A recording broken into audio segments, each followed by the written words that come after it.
Olá, terráqueos, como é que você tá? Eu tô muito bem, mas muito bem mesmo, porque hoje é uma noite histórica, eu tô muito feliz aqui. E eu queria começar, então, apresentando o Padre Joãozinho. 25 anos que eu não vi o Rodrigo.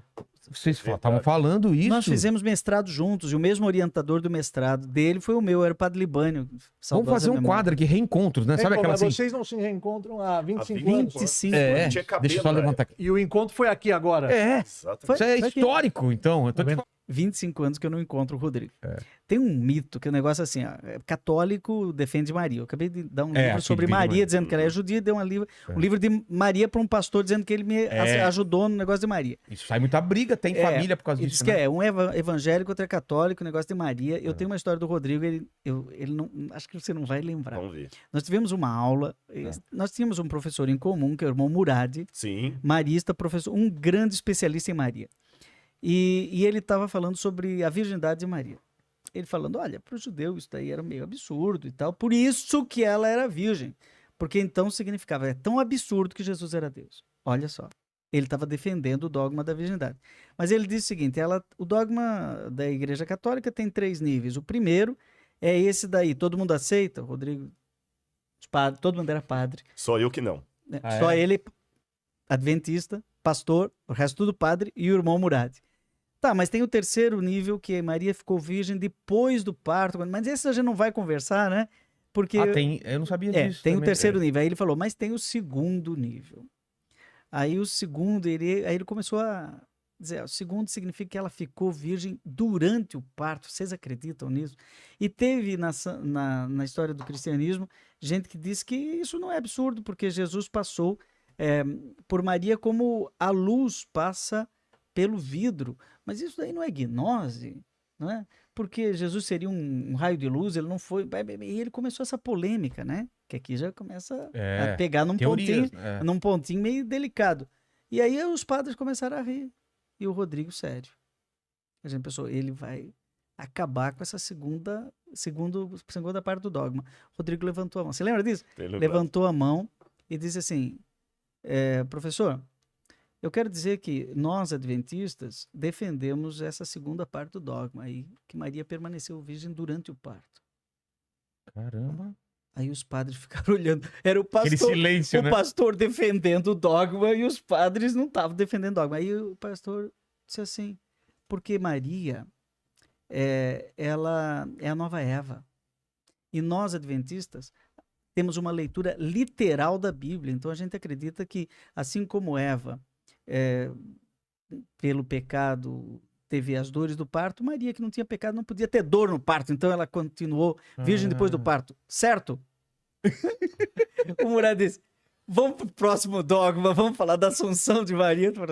Quantos alunos tinham lá? Oi? Quantos alunos tinham Na no sala de seminário? aula, mestrado era pouco. Às vezes tinha 12, 15 12, alunos. eram os e 12 tudo. apóstolos. Mas assim, na época também eu era bem mais novo. E teve vezes... isso aqui que eu acho bonito. Porque a internet, a gente está falando aqui, a internet é um... Vamos nos incluir nisso aqui. Claro. É para raio de doido. É quase Tem um ser gente vivo, que tá né? aplaudindo. É, um verdade. diabo Tem gente aqui, criticando. Tem gente que tá Tem gente assistindo criticando, só pra assim, ecumenismo. É, Gente, verdade. ecumenismo, não. O pastor não vai virar católico, eu não vou virar judeu e Só ele não vai explicar- virar adventista. Só explicar pra quem não sabe, o ecumenismo, o que que é? O que Bom, seria ecumenismo, que eu acho que o padre pode explicar isso melhor. Ecumenismo é uma coisa mais oficial, quando a igreja católica que levanta sempre essa lebre, quer que as igrejas se unam de uma maneira oficial, através do Concílio Nacional de Igrejas. É diferente de diálogo interreligioso, Que é o que tá que é o acontecendo. que está acontecendo aqui. Entendi. Nós estamos dialogando. E o que mais me impressionou, porque eu vou falar da minha teologia aqui, mas eu acho que eu vou ter a concordância do padre Joãozinho e do rabino Sami também. A fé que Deus deu para Abraão, a emuná que ele deu quando falou com Abraão, vai por ti mesmo, lech lechá, era tão grande que o Deus de Abraão não podia ser só dele. Eu estava assistindo com minha esposa um filme sobre Marte, um seriado que está... Eu vi esse seriado, muito bom. Muito Então, bom. um dos ali, ele é um cara negro, que ele foi criado por uma família judia. E ele foi criado e ele veio de Gana, onde a família dele foi toda arrasada. Aí ele pergunta pequenininho assim, quando eles estão fazendo o Pessah ali, que é a Páscoa, aí ele pergunta assim, por que a família de vocês tem um Deus e a minha não? Porque ele entendeu assim, a minha foi arrasada porque eu não tenho o Deus que os judeus têm. Aí o pai adotivo dele explicou o que era o êxodo, que os judeus também sofreram e tudo. Então, olha que interessante. O Deus de Israel não pode ser só de Israel. Deus falou com Abraão assim: em ti serão benditos todos os povos da terra. Todos os povos da terra. E eu entendo assim, eu tenho a minha convicção teológica. Eu tenho uma convicção teológica. Um pouquinho antes de entrar aqui, o padre João até brincou. Vai ser uma coisa que só de judeu, porque o Rodrigo guarda o sábado. E na minha convicção, eu creio que o povo de Deus é maior do que o povo que concorda comigo. Então, eu vou dar para vocês alguns exemplos. Ali nos jesuítas, houve um momento em que eu também não fui bem recebido no comentário de um professor. A gente tinha uma aula de eclesiologia. Não sei se você vai lembrar disso. E o Papa, na época do João Paulo II, tinha soltado a encíclica Dies Domini. E um professor de eclesiologia, que era um dos que não gostava muito, não se sentia à vontade de ter um adventista em sala de aula, começou a fazer toda uma apologia à guarda do domingo. Uhum. E falou, e eu calado. E ele perguntou assim: tô certo ou não estou? Eu falei: só tá certo.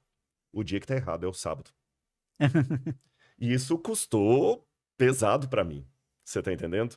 Mas interessante que os colegas ali me apoiaram. E alguns professores falaram assim: não, você não pode ser discriminado por causa da sua convicção religiosa diferente. Então eu acho assim, em todas as religiões, em todos os âmbitos, você tem pessoas que fazem uma boa propaganda daquilo e aquelas que não fazem. O meu dever é, em primeiro lugar, ser um servo do Criador, como diz o resumo da lei: amar a Deus sobre todas as coisas, ao meu próximo como a mim mesmo, e lembrar que a minha vida pode ser a única Bíblia que muita gente está lendo fora da minha igreja. Tá certo? Ou seja, talvez a única Torá que muita gente vai conhecer é a sua vida. Seu exemplo de vida. O exemplo de vida. E na verdade... Eu concordo com o Rodrigo, porque só existe um Deus.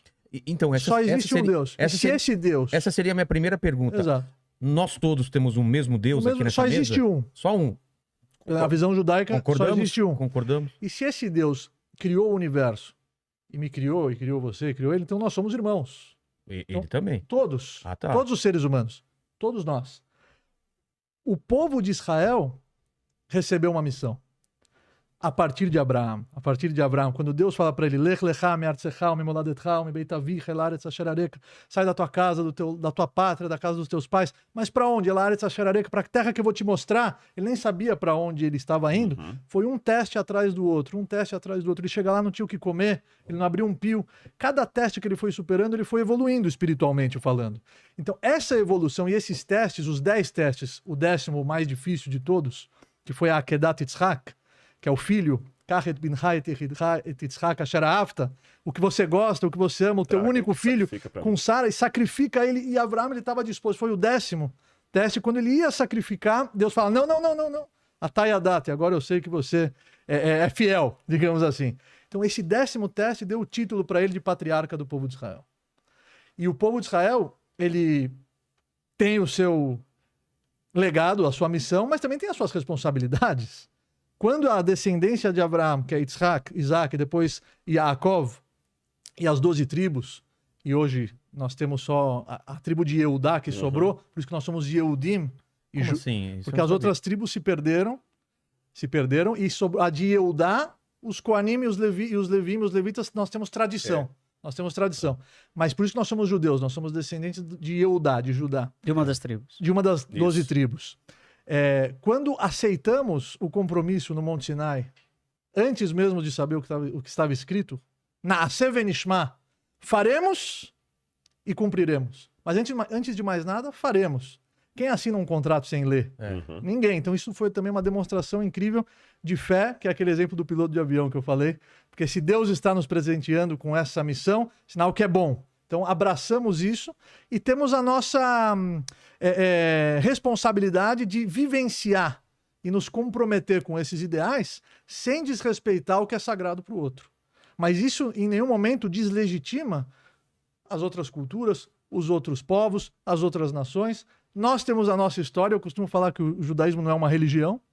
Nós somos um povo. Não sei se você concorda. Claro. Nós somos uma tribo, um povo. Milenar. Estamos até hoje praticando. Veio de uma tribo. Exato. Caramba. E estamos até hoje praticando e vivenciando isso. Mas sabe, nos quatro isso cantos que o Rabino está falando, assim, me emociona, porque o nome desse programa Inteligência. é Inteligência Limitada. Inteligência intus legere, em latim. É entrar dentro. É ler, legere é ler dentro. Intus, dentro, ler. Então, a fé, ela é muito mais... A gente estava falando de fé, né? A fé é muito mais do que crença. Porque a crença é um código da fé. É uma elaboração, é uma racionalização da fé. E quando é fé, é inteligente. Vou dar um exemplo de fé inteligente, né? Que tem a ver com o Rabino. Pegou fogo, não sei se lembra, pegou fogo acho que foi um atentado, na sinagoga de Buenos Aires. Lá o Rabino era Abraham Skorka. Lembra disso? E o arcebispo era um tal de Bergoglio, que hoje é o Papa Francisco, não é? Era o Rabino. Era o arcebispo e o outro era o Rabino. E todo mundo poderia pensar, bom, o arcebispo vai pedir oração pela comunidade judaica de Buenos Aires. Não, ele procurou, o Rabino disse, como é que nós podemos ajudar a reconstruir a sinagoga? O Rabino disse, bom, vamos ter que investir um tanto aqui, vai custar tanto, não sei o que. Dinheiro eu não tenho. Vamos fazer um livro? Como assim? Vamos fazer um debate, vários debates entre o arcebispo e o Rabino. E fizeram vários debates abertamente, foram gravados e lançaram um livro, que pouca gente conhece, Entre o Céu e a Terra. Está traduzindo em português. Entre o Céu e a Terra. Eu tive era o Bergoglio, que hoje é o Francisco. Né? E um dos debates entre eles é sobre o demônio. Que jesuíta, você sabe, né, Rodrigo?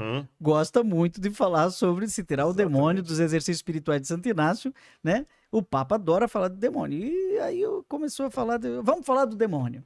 Aí o Rabino diz, bom, é Satã. E aí foi pro... É impressionante o modo como o diálogo inteligente vai encontrando campos de confluência entre as duas. Intersecção. E vai criando unidade. E vai criando comunhão. Não é? Então, por exemplo, fala de Abraão, eu fico pensando, caramba, isso é muito inteligente. O sujeito vai para a terra da promessa, depois volta para a Caldeia, né? E dá ânimo, a visão dele dá ânimo para chegar, para um povo caminhar 40 anos para chegar até lá, ou seja, é gasolina, a fé inteligente é combustível. Sabe o que me emociona muito em Abraham? Que ele quando ele foi testado, sai da tua casa, ele tinha 75 anos de idade. Então, quer dizer, para eu convencer minha avó meu pai tá com essa a mudar idade. de bairro, não consegui, eu tentei, eu falei, vó, esse bairro é melhor pra senhora. É difícil, ela já tem a rotina dela, já tem lá a padaria, tem a banca. Tem a sua rotina. Então, e ele não tava desocupado, sabe? Não era aquele velho aposentado que joga dominó e vai comprar pão na padaria e volta. Não. Tá escrito Etanefesh Asher Asu Beharan. Que quer dizer que eles levaram junto a alma que eles fizeram em Haran. Que alma é essa? Ele era um palestrante super famoso. Ele trazia os homens, Sarai, a sua esposa, trazia as mulheres. Quer dizer, ele, com essa idade, com o sucesso que ele tinha, o canal dele no YouTube devia ter milhões de seguidores. Tinha fila para escutar. Ele devia achar, bom, a minha missão eu já cumpri, não? De repente Deus fala, não, você ainda nem começou. Isso é muito bom. O teste foi, Rodrigo, que ele foi sem entender o motivo. Porque, Deus, eu tô te apresentando pra ele, você quer que eu saia daqui? Tem pessoal mais novo pra ir. Você quer que eu saia daqui? Eu tô fazendo uma missão maravilhosa. E Deus prometeu pra ele, Leanatha, Letovatha, isso vai ser pro teu bem. Aqui você não tem filhos, lá você vai ter filhos. Aqui você não tem fama, lá você vai ter fama. O que você abençoar será abençoado, você vai ter riqueza. Imagina alguém chegar pra você, Vilela, fala, Lech Lecha Le Hollywood, lá você vai ter dinheiro, fama, prestígio, tudo. Filhos você não tem aqui. Quem não vai? Então, que teste é esse? Na minha visão, o teste dele foi ter ido sem entender o porquê, confiando em Deus que tinha um propósito maior para sua vida. E eu posso complementar uma coisinha aqui? Bom, vai ser petulância minha falar de hebraico com o Rabino perto aqui. Né? Não, mas eu me emocionei quando você me cumprimentou e falou hebraico, eu me emocionei. Poxa, obrigado. Eu fiquei feliz, viu? Porque eu amo muito essa língua. Não existe no hebraico bíblico uma palavra específica para fé. Não? Não. A que mais se aproxima é emuná. Emuná. E traduzindo, a ideia da fé não existia? Não, a ideia sim. O vocábulo emuná. É porque no hebraico bíblico Não existe ideia de coisas abstratas. Isso foi entendi. criado pelos gregos a partir de Platão. Tá. Então, por exemplo, enquanto você considera uma pessoa fiel, o hebraico diria, ele caminhou com Deus. Tá. Você entendeu? O que é uma pessoa justa? Uma pessoa que caminha. Por isso fala assim, esse é o caminho, andai nele. Então tem muitas expressões idiomáticas do hebraico bíblico que são muito concretas. E fé seria o seguinte, imagina que você está numa água, assim, nadando, e você não vai aguentar, você vai se afogar. Passa um tronco de árvore boiando. O que você faz? Você agarra nele. Isso é emuná. Tá. Você entendeu? Da palavra emuná vem a palavra aman, firmeza. A gente fala muito amém depois da oração. Quer dizer, já que eu falei do hebraico, eu vou passar uma ponte para dialogar também com a teologia escolástica aí, que o Joãozinho sabe bem disso também. No latim, você tem 2 tipos de fé. A fidesque e a fidesquá. Uma é a fé doutrinária, que os católicos chamam de dogma, nós chamamos de doutrina. É a cerebral? Por exemplo... Isso aí é interessante. A fé doutrinal é o seguinte. Por exemplo, ele acredita que no Yom Kippur tem que jejuar. Isso faz parte da fé doutrinal dele. Que ele tem que usar um kippá, que ele está constantemente sob o perdão, a cobertura de Deus, uma questão de referência. Ele entra na sinagoga com kippá, tá certo? A fé doutrinal do padre Joãozinho, o Santo Sacramento, a hóstia consagrada, a missa, a intercessão dos santos. A minha fé envolve a volta de Jesus, a guarda do sábado, uma série de coisas. Isso é fé doutrinal. Isso são dogmas ou não? A Igreja Católica chama de dogmas, mas aí teria que ter uma explicação melhor, que eu prefiro que o Joãozinho dê. E tem a fé relacional, fidesquá, fidesque. A fé relacional é aquela fé que eu tenho com o Criador, que a fé do dogma, ou da crença, só tem sentido se eu tenho uma relação com ele. É uma coisa pessoal? Exatamente. Eu nunca sei, Rodrigo, eu tenho um defeito na minha teologia que eu nunca sei qual é a fidesquá e qual é a fidesque. Né? Então eu pedi aqui ajuda universitária, né? A fidesquá, né? É a fé em quem? É relacional. É relacional. Fidesquá. Em latim é fidesquaque creditur. E a fidesque é a fé em quê? Em quê? Exatamente. Então vamos lá. Fidesque. Eu creio que Jesus é o Senhor. Que Jesus é Salvador. Eu creio. São os códigos de fé. Eu creio nisso. E as pessoas acham que essa crença, esse código de verdades é a fé toda. Não é. Não é a fé toda. E outra, só faz sentido o código, né? A verbalização da fé, a elaboração, aí vem a razão. Racional. A racionalização da fé só faz sentido a partir da relação. Então, por exemplo, se nós 3 nos relacionamos, e aí vem o ecumenismo, e partimos o bolo juntos, e cada um pega uma bala, e nós viemos no mesmo lugar, com uma pessoa mediando, nós aceitamos que somos irmãos, e que somos amigos, e que vamos cantar parabéns a você, e que temos uma história juntos. Isso já criou entre nós um laço de comunhão, antes de falarmos de pontos conflituosos da crença. Porque tem coisas que, se eu começar a falar aqui com o Rabino, nós vamos chegar numa divergência de crença. Com respeito. Né? Com respeito. Com respeito. Ele vai dizer, olha, tudo bem, Jesus era judeu, mas eu não posso crer que, não em quem, eu não posso crer que ele era Deus. Que, ok. Não quem. Eu não posso crer que, nesta verdade. Entendi. Né? Mas continuamos amigos. Né? Então a fidesquá que é interessante, porque a fé em quem é a fé na pessoa. É a fé em Deus. Então, a partir da fé relacional, aí os outros códigos de fé, eles vão não se concordando, mas mesmo na divergência, nós temos uma unidade. Aquilo que você estava ressignificando, né?